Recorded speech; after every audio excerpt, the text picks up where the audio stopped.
It's particularly wonderful, America. I'm Hugh Hewitt in the ReliefFactor.com studio because while most of America was stunned by Boris Johnson and the Tory party's enormous win last night, my audience was merely surprised because we have Matthew Elliott here twice a week for the last 6 weeks. He is with Brexit Central, one of the co-captains of the Leave campaign, brilliant observer of all things British. He's available to consult with you, I'm sure, if you ever get some sleep. Good morning, Matthew. First, thank you for your efforts to keep us surprised and tell us what you think happened last night.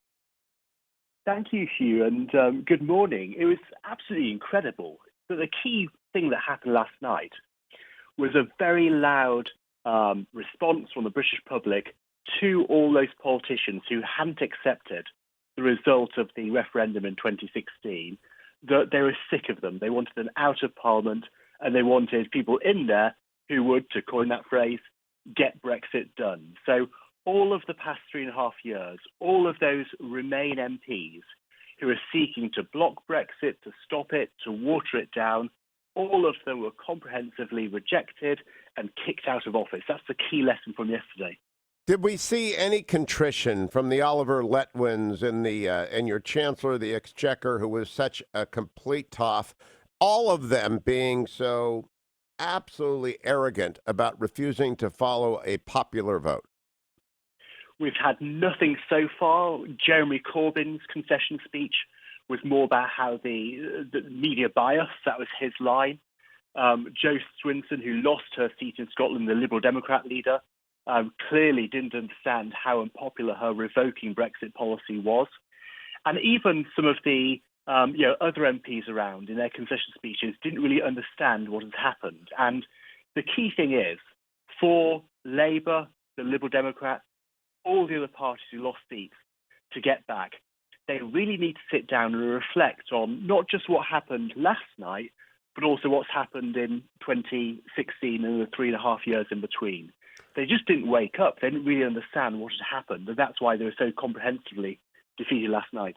And I think the same thing is going to happen to Democrats in the United States, but that's for another day. Tell me whether or not Boris Johnson will seize the moment, because the clock is ticking. Immediately when you win, you have to start to move, because there is a referendum on your governance now coming, not just merely on your promises, but on whether or not you deliver. Will he move quickly? He absolutely will move quickly. What I'm expecting to see is a mini reshuffle. There's a number of positions which need to be filled in his administration. So he'll do that sort of over the weekend probably. And then MPs return early next week. There's then 2 days for them to be sworn in, all of those new MPs. Then it's the Queen's speech on Thursday. And then I suspect on Friday they'll have the second reading of the withdrawal agreement bill and also pass the procedure motion. So basically everything will then be teed up. So when they return in January, everything is ready to pass the withdrawal agreement bill quickly. The European Parliament needs to pass it as well, but that's a formality for that to happen. And then we'll leave, I suspect, on the 31st of January. Could be a bit before, but I suspect it'll be the 31st of Jan.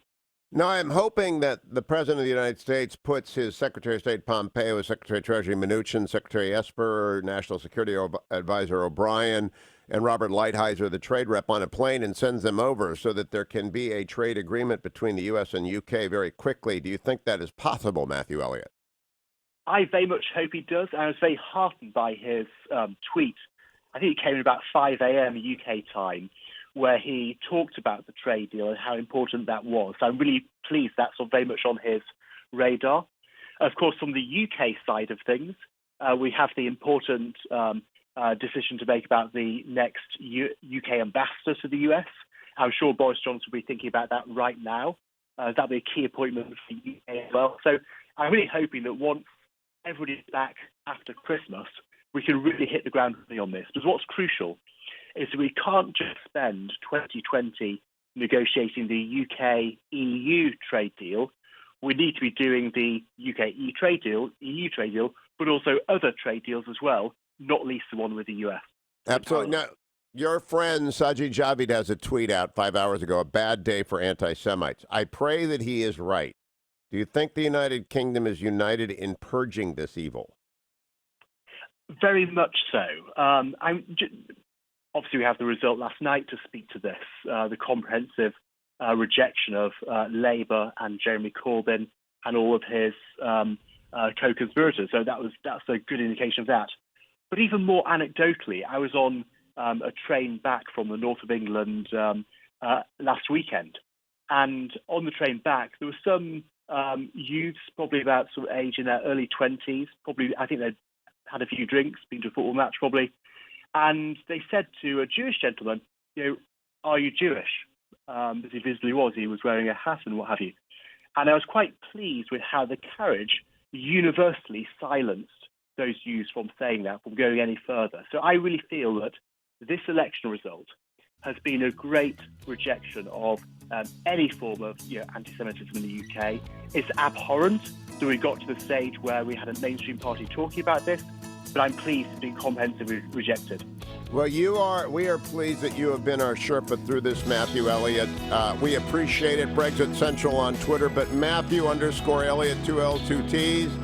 To find out what's really going on, follow Matthew. Hopefully he'll be back next week when the dust settles, but a great smashing Tory victory last night. Thank you, Matthew. I'll be back hour number 2 straight ahead, America.